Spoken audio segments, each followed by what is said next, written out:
There was sufficient security. There were no untoward incidences. Well, nothing to report.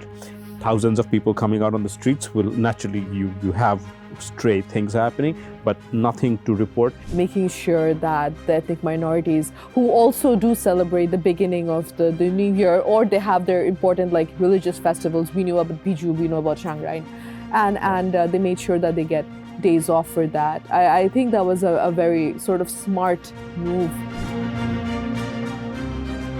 The Pahela Baishakh celebrations this year was a litmus test for the newly formed Yunus government. To quote the New York Times, is Bangladesh becoming an Islamist country? Quite a lot of people have been wondering that. And it is at a time like this that Bangladesh celebrated Pahela Baishakh, which is the hallmark of multiculturalism and harmony. So how did we do? And how big/real is the Islamist threat in Bangladesh? To talk about that and more, we have with us the digital editor of the Daily Star, Tanim Ahmed. Tanim bhai, welcome to Star Viewsroom. So Tanim bhai, why has the Pahela Baishakh celebration always been such a divisive issue? You would agree with me that it is a divisive issue. Sure, there are sections in Bangladesh who feel very strongly about it, both against it, that is, we shouldn't be celebrating something in such a style, and those who think we absolutely should be celebrating just as it is, perhaps more. Yes, there are divisive emotions like that, and hence it's been there. We've had bombings at Pahela Baishakh celebrations in 2001, right? 2001, and 10 people died. So that's the extent of how strongly some people feel about it, or perhaps this is like striking at the very Bengali core of our hearts. Do you remember that? Yes, in fact, I was on the university campus at that time.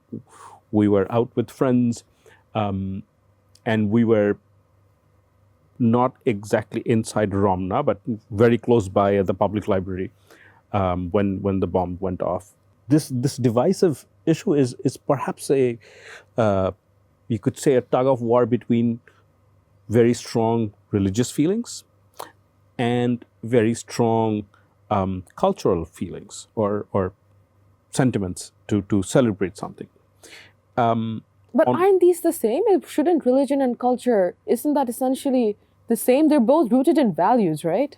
Yes, we've typically had a fusion of both, as in this part of the world especially, and hence our mysticism, hence we have Lalon and all this Baul, and these are the kind of things that have come from the soil of this part of the world. Religion has always been very syncretic over here. So yes, and we're very spiritual about it. So for a large part of the people, this song and dance celebration doesn't rub them the wrong way. They feel this is just as we should be doing it, and many of them are equally devoted Muslims or Hindus or Christians, and that doesn't conflict with one doesn't conflict with the other. For some people, it does. Do you think that there may also be a bit of a rural-urban divide when it comes to these celebrations? Like, the state sponsorship of these celebrations have always been very urban-centric, or they've always been sort of like geared towards a more well-to-do class of people, right? Yes, increasingly, I mean, typically you would think that the educated middle class nurtures this kind of value, that these traditions are handed down from one generation to the other through the educated middle class, and that's what you would perhaps call the values of the masses. But sure, these celebrations are increasingly held in centers of towns and cities, and if you look at it, Dhaka is perhaps the center of all the celebrations. You don't have that much of a celebration around the villages, But it used to be a tradition across the rural Bengal, which is why we inherited it in the first place. And as we... What was the tradition like? This was beginning of the year, first day of the Bengali calendar. You start a new year with a new sort of like an accounts ledger we call halkhata. It's red in color. Yes. Yeah. It's like tall and red. Yeah. And of course, there's also the presumption that in shops, the regular customers who would have a running credit, a running tab, they would come and pay part of their credit or all of their credit, because it was also at a time when you've just had a harvest. Right. Yeah. So people would have some money and they would pay off the whatever outstanding credit they had, or at least part of it. And the shops in turn would have sweets, little snacks for children and for their customers to partake. So that was one very that's sort of entwined with economy and business and commerce, and also of course with that festivity naturally comes song and dance. Either village fairs, this the is music always performances. very much an integral part of the celebration. Yeah. But so this celebration is so very clearly, deeply rooted in the heritage of Bengali society and the agrarian Bengali society, that existed way before even the formation of the nation state of Bangladesh. Why is it that this is in 2025 we still have to prove its worth in salt? If you take this specific year, since the government, the Awami League regime was ousted, we've seen more and more faith-based organizations, faith-based platforms, Islamist platforms becoming visibly and vocally stronger. They've come onto the political scene, they're visible in public, which wasn't the case in the last 15 years. They'd been victimized, as you yourself would know, since you're covering the inquiry commission on the disappearances, forced disappearances. So the previous government had actually turned against them. So this time they've become more visible. So there wasn't anything in black and white per se, or something out there very visibly, but there was a nagging feeling. There was something that hung in the air, that sort of, which led people to have some reservations, some apprehensions. I mean, there were some very visible symptoms too, Tanim Bhai. I mean, there was that women's football match that was closed down forcibly by clerics. Women have been harassed in the streets, and none of these were government sponsored. Of course, I am separating the government from, of course, the actions of these clerics, or what are in many ways isolated events, because the government went out of its way to overcompensate for the harm that had happened. Of course. And this was a year when, right after the exit of Sheikh Hasina, we did see a lot of religious institutions being broken down, bazaars being broken down. Sorry, by religious institutions, I mean spiritual/religious institutions being broken down. Fakirs, bowls, like these traditional folk singers, traditional spiritual singers have been evicted. Yes. So what I meant was that by something concrete, what I meant was there were no such threats or bars or prohibitions against celebrating the Pahela Baishakh per se, but there were similar things happening. So there was a sense of reservation, sense of apprehension hanging in the air. How will this happen? Whether something will happen or not? So that was one of the things that people had in their minds leading up to Pahela Baishakh this year. So that's what made it a bit more significant, perhaps more like a litmus test for the government, if you will. And how they perform? I would say this was a great test. I would say they passed with flying colors.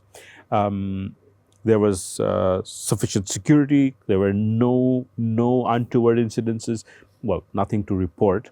thousands of people coming out on the streets, will naturally you have stray things happening, but nothing to report. And along with that, what I feel should be mentioned is this year we saw an inclusion of the minorities. Yeah. That The ethnic minorities, especially. Yes. In our bid to celebrate our Bengaliness, we seem to have overlooked the diversity. Oh, we've always overlooked it. The ethnic minorities and the different people we have in Bangladesh. This year, there was a refreshing and a very welcome inclusion of those groups, whether in the motives of the Shobha Jatra or in Dhanmondi. Yeah. I mean, of course, we're almost homogeneously, this country is homogeneously Bengali. But then we do have near about 40 ethnic minorities, I believe, and 27 of them were represented in the Mongol Shobha Jatra, which has very recently been renamed Ananda Shobha Jatra. Sorry, I still keep, it's like I haven't really gotten used to it yet. But we did see 27 such groups coming in, and I thought that was brilliant, the fact that the government overcompensated in a way by making sure that the ethnic minorities who also do celebrate the beginning of the new year, or they have their important like religious festivals. We know about Biju, we know about Shangrain, and they made sure that they get days off for that. I think that was a very sort of smart move. Absolutely. On their part. Very commendable. A very commendable move on their part. But sorry, just how do you feel about the fact that the Mongol Shobha Jatra was renamed? Because a lot of people have very strong feelings. They're like, the government has been caving into intolerant forces. They're caving into communal demands, because there were demands to stop the Shobha Jatra from happening in the first place. So they didn't stop it, but they did rename it. It's, to me, really, it doesn't make a difference. Neither, yeah, same. Right? Same. And if you've looked at, if you've seen it, if you were there, you would know that it was no different from any other year. In fact, it was bigger. It was more inclusive. Perhaps it was better than other years. So what difference does the name make? Nothing really. Now, if you ask me why was it so necessary, why did the government have to do it, I would probably have to say that often it's the cosmetic changes that one has to go through. It's like a public exercise kind of thing. Perhaps the rebranding was necessary to reassure people that we are not carrying over something or carrying on something that has been handed down from the previous Awami League regime of 15 years.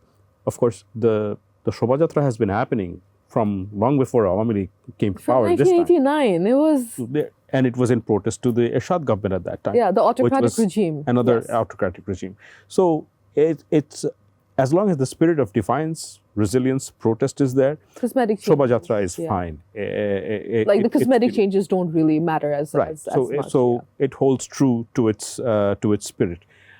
Of course, the other change is the political reversal, where we used to see caricature of Yahya Khan marked as evil, as a collaborator, or that would sort of embody the Pakistani forces, the collaborators of 71, that changed to represent or embody the fascists, and we see a motive of the former Prime Minister, Sheikh Hasina. Yeah, which was actually burned down like a day before the Shobha Jatra was happened, and then I was there the night before Shobha Jatra, and it was still just a block of styrofoam, and I did not think that they would be able to pull it through, but they did. They still managed to make sure that they have an effigy of the former Prime Minister Sheikh Hasina up by 9 a.m. One that's an incredible feat in a way.